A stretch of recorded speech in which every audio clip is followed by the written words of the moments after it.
First question. Bunot na.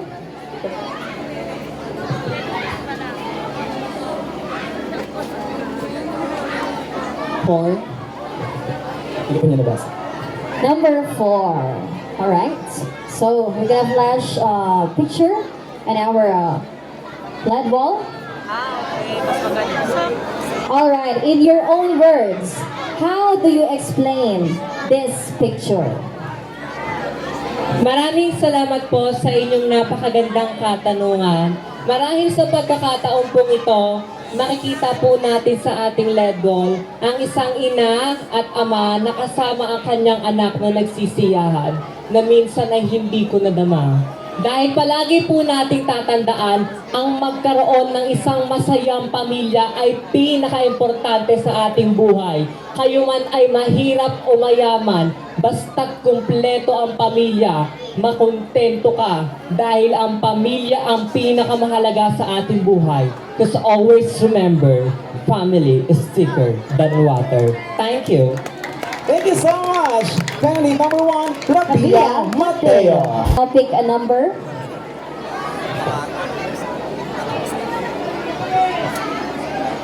Uy, ang bata! Number 1. Number 1. Alright. Picture number 1. Here's our picture number 1 in your own words. How do you explain this picture? The picture and the screen represents hunger. It represents poverty that we are experiencing here in the Philippines. It is a very big issue because hindi ito napapansin ng ating gobyerno. Ang daming inaayos ng gobyerno, ang daming pinagtutuunan ng pansin ng gobyerno, pero nakakalimutan nila na madami pa ring tao ang nagugutom at naghihirap ng naghihirap. That's why, as a citizen, what I would like to say to the audience, especially to the kabataan right now, is sa susunod na eleksyon, iboto natin ang tamang tao na uupo sa pwesto nang sa ganon, wala nang ganto, wala nang batang mahihirapan, wala nang batang magugutom sa lansangan. Thanks so much. Wow, what a great answer. Once again, ladies and gentlemen, let's give it up for candidate number 2. Ayan, sige. Pick one number. Number 8. Alright, thank you. Alright, in your own words, how do you explain this picture?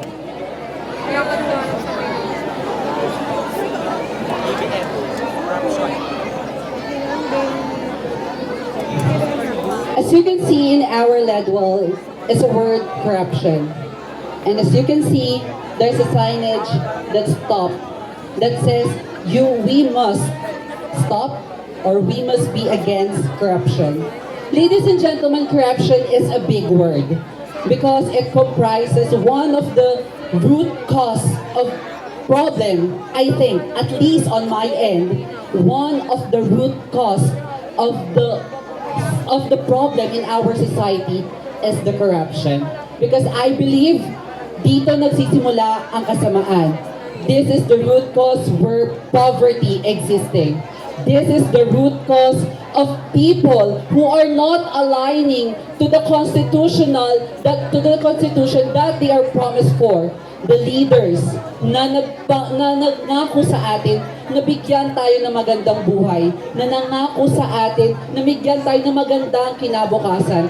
Yet, dahil lang sa salapi, dahil lang sa kapangyarihan, nawala ang mga pangakong yon. That's why I am here standing right in front of you as a catalyst of change, as a vanguard of truth, as a journalist, that we should stand on our right, that we should be a voice, not just an echo. We should have this kind of opportunity that we can be a helping hand to each and everyone, to be a reverberating sound to the muted voices against the corruption, in order for us to reach the pedestal of life. Sabi nga po nila, walang gamot ang sakit na pagbubulag-bulagan. Kaya kung ikaw ay parte ng isang institusyon na may corruption o kung anumang banid ng kasamaan sa isang samahan.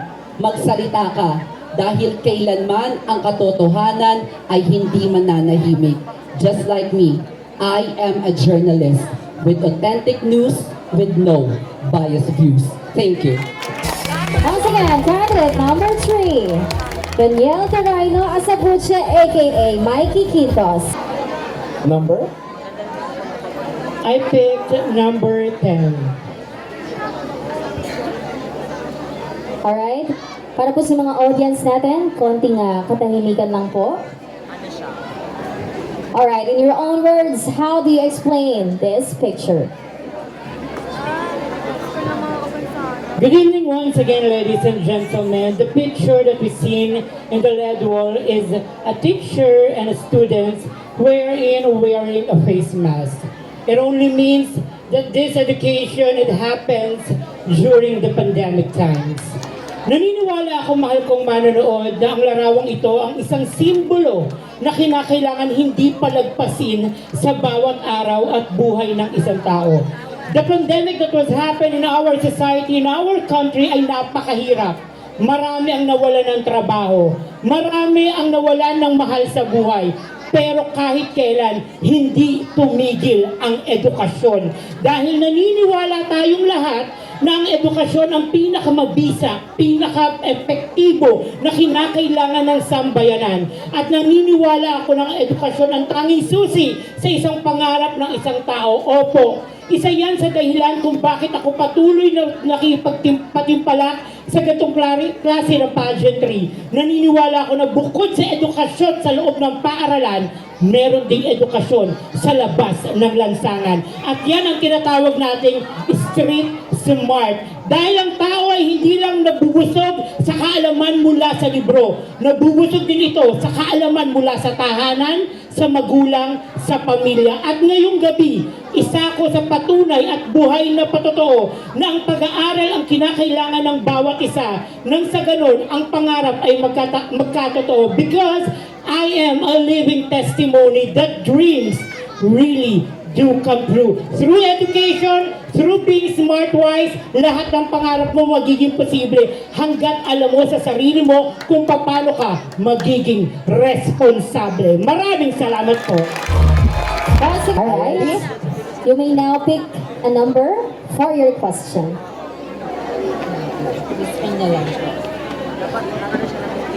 Para siyang Ahsoka trend. Alright. Diba? Number 9. Number Number 9. 9. Picture, please. Picture number 9.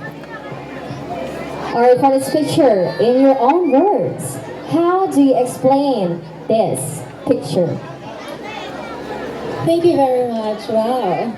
Well, I would just like to begin, ladies and gentlemen, that the reason why we have different stands in life because of our different sets of eyes. And with that, we have different perceptions by the things that we see. And in this picture, in my opinion, I see a sunset and a person holding the heart sign. I believe that the sunset is something that symbolizes that at the end of each day, there's always hope. That at the end of each day, there will always be sunrise at the end of it. Every one of us has their challenges that we face on a daily basis.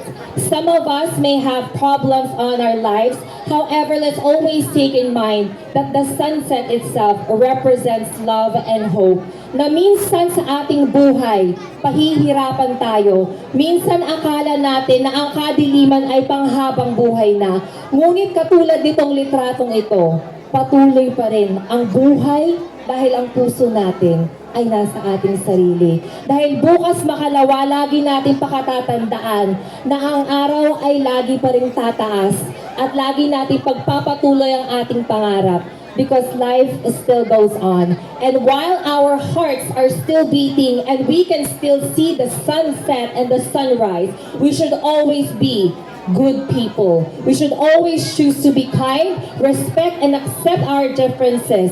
Why? Because that is the thing that is missing in our community. Marami po sa atin, imbis na mamutawi ang kabaitan, mas pinipiling maging masama, mas pinipili nilang maging bad sa ating mga kapwa-tao. But let's always remember that if you do good things to other people, it will always come back to you. Because life will always be just like an echo. The things that you do will always bounce back. Thank you so much. Thank you so much, Daria. How are you feeling right now? I feel so much pressure because it's been a year since I joined the pageant. So, naninibago ako. Tense. Naninibago pa yan, ah. We'll Alright. see. So, ito din sa iyong picture Yes. ko ano nga. And then, say the number. Number 2. Number 2. All right. Thank you so much. So, in your own words, how do you explain this picture?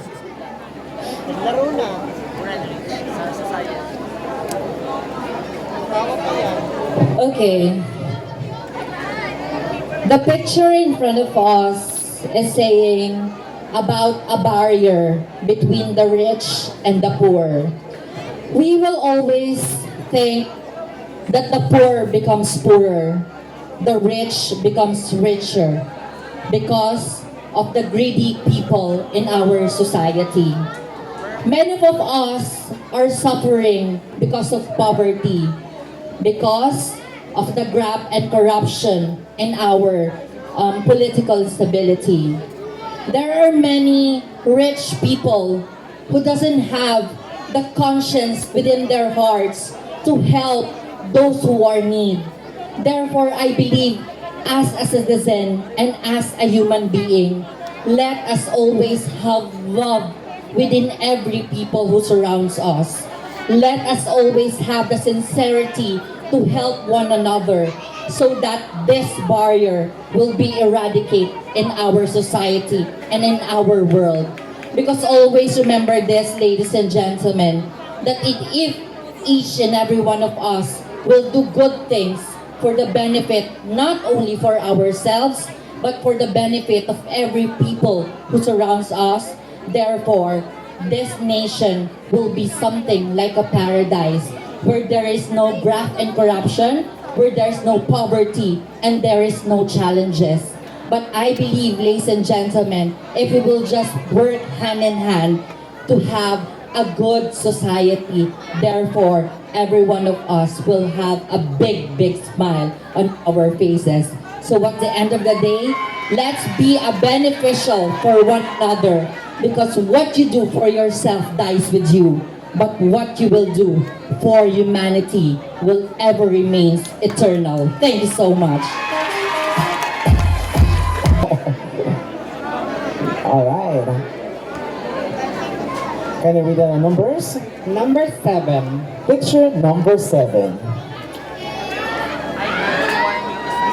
In your opinion, Taong walang sawang nagtatapon ng basura. Meron naman tayong tamang basurahan na kung saan dapat natin itapon ang mga basura na dapat natin itapon. Dahil naniniwala po ako na ang kalikasan ay kayang mabuhay ng walang tao. Ngunit ang tao ay hindi kayang mabuhay ng walang kalikasan. Maraming salamat po. Thank you so much, Kendra. Hi. How are you feeling? Honestly, mixed emotions since it has been months since I've joined pageants dahil I am a college student po, third year nutrition student at OLFU. So right now, third year, medyo busy na po talaga since we have our thesis. So I am focusing on that, but right now, since medyo free yung schedule, naisingit yung pagpa-pageant, which is my passion ever since. Wow. so this time, try natin kung ano nga picture. So, you may now pick a number, Pick a number. for your question. So, partida, stress po yun sa school And works, really, di ba? Oo. And you say, what number do you... Alright. Number? Number 5. Yeah, okay. We have Picture number number 5. So, in your own opinion, how do you explain this picture? The picture that I chose or was given to me is a banderitas. It is a picture of what we see in every fiesta, in every festival, especially here in the Philippines. Now, what does this picture symbolizes to me as a human being? I believe that this picture symbolizes what we call as love. Because in each and every fiesta in our city, in our community, in our country, meron tayong pinagkakaasihan ng oras, meron tayong sineselebrate, meron tayong dahilan para magsaya kahit isang araw lang sa isang taon. At kahit na napaka-busy ng kanya-kanya nating buhay, naglalaan tayo ng oras para sa isang araw na ito. At yon ay ang dahil sa pagmamahal natin sa kung ano mang sineselebrate natin sa fiesta ng bawat lugar sa bansang ito. Therefore, for me, these fiestas are very, very significant, especially in our culture. Dahil sumisimbolo ito sa ating pagkakakinlanlan, sumisimbolo ito sa ating pagkakapilipino, at sumisimbolo ito sa isang mahalagang aspeto ng ating bansa, at yon ay ang pagkakaisa. Na kahit hindi natin kasama ang lahat ng tao sa ating barangay, na kahit hindi natin nabibigay ang lahat ng oras para sa ating komunidad, nagsama-sama tayo sa iisang araw dahil meron tayong iisang layunin, at iyon ay ang ipakita ang pagmamahal sa ating lugar. Therefore, as a youth, I want the people, especially the youth, to continue to celebrate the fiestas that we have in our community. Meron mang banderitas o wala, meron mang budget o wala, dahil sumisimbolo ito sa kung sino tayo bilang isang Pilipino. At ipakita natin buong puso kung ano ang sinisimbolo ng ating komunidad. At yon ang pagmamahal natin sa kapwa nating tao. Because I believe in what the ABS-CBN Christmas Station ID said, just love. Because love is the essence of life. Thank you. Once again, Candice, anong masasabi mo sa madlang people? Ayan, thank you sa mga supporters ko po. Lalo na yung Bisaya dito. Ayan, thank you. Ang dami mong fans. Grabe. Alright. May tanong ako, Kodik, sumat ka na ba? Sumat ka na? Wala, hindi po ako nag-ibig. Alright, you may now pick a number for your question.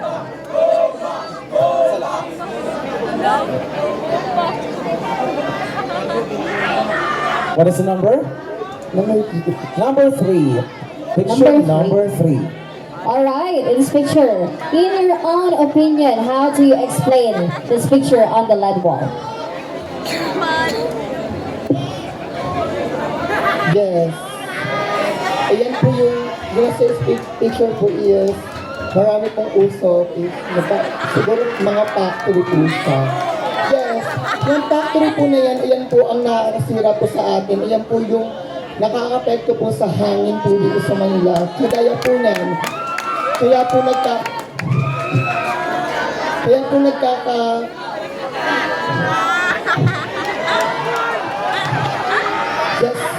po nagkaka-air pollution po dito sa Manila, gawa po ng mga jeep at mga nagpapatayo po ng mga factory.